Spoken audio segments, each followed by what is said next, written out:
12वीचा निकाल वेळेवर लागणार हे आता निश्चित झालंय। पेपर तपासणीवर शिक्षक महासंघाने टाकलेला बहिष्कार मागे घेतलाय। शिक्षण मंत्री विनोद तावडेंसोबत झालेल्या बैठकीनंतर पेपर तपासायला सुरुवात करणार असल्याची माहिती कनिष्ठ महाविद्यालय संघटनेचे अध्यक्ष अनिल देशमुख यांनी दिली आहे। महासंघाने असहकार आंदोलन मागे घेतल्यामुळे आता 12वीच्या विद्यार्थ्यांना दिलासा मिळाला आहे।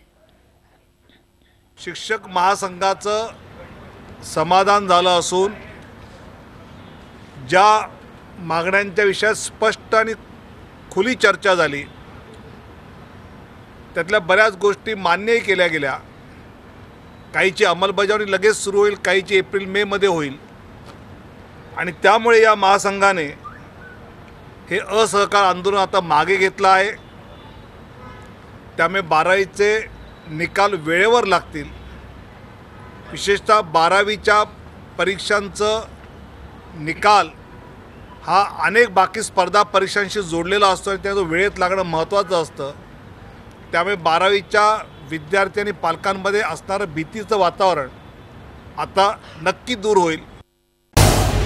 झी 24 तास रहा एक पाऊल पुढे।